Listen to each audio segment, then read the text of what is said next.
How Spain took the Philippines. The psychology of faith and control.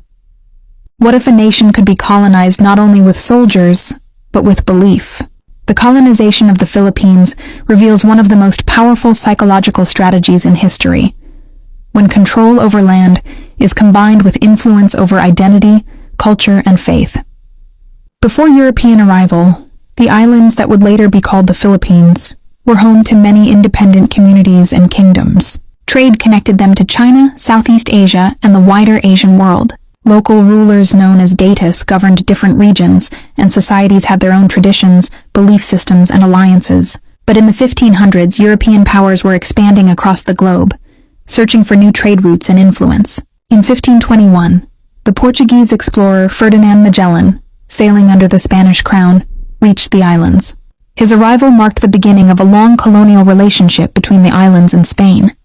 Magellan attempted to establish alliances with local leaders and introduce Christianity, but conflict soon followed, and he was killed during the Battle of Mactan by the forces of the local leader Lapu-Lapu. Although Magellan's expedition failed to fully establish Spanish control, Spain returned decades later with a more organized strategy. In 1565, Spanish forces led by Miguel López de Legazpi began establishing permanent settlements. Soon, Spain named the islands Philippines, after the Spanish King Philip II of Spain. But the Spanish approach in the Philippines was not based only on military conquest. Instead, they relied heavily on a powerful psychological tool: religion.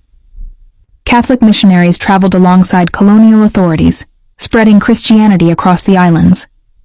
Churches were built, communities were reorganized around parishes, and new religious traditions were introduced. Psychologically, this strategy was extremely effective. Religion shapes values, identity, and social structures. When belief systems change, societies themselves can gradually transform. By encouraging conversion to Christianity, Spanish authorities were not only influencing faith, they were also creating cultural connections to Spain.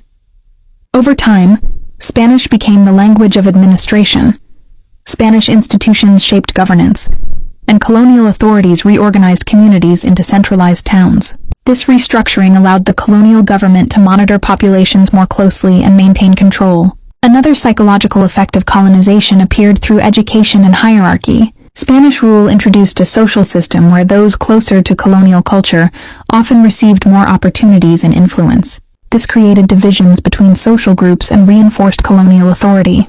For more than 3 centuries, the Philippines remained under Spanish rule. Yet colonization also creates resistance. By the late 1800s, Filipino intellectuals and reformers began questioning Spanish authority. One of the most influential voices was José Rizal, whose writings exposed injustices within the colonial system and inspired nationalist movements. In 1896, a revolution against Spanish rule began. After centuries of colonial control, the Philippines moved toward independence, although new foreign powers would later enter the region. Looking back, the colonization of the Philippines shows how empires sometimes conquer not only territory, but identity itself. By shaping religion, education, language, and social hierarchy, colonial powers could influence how people saw themselves and their place in the world.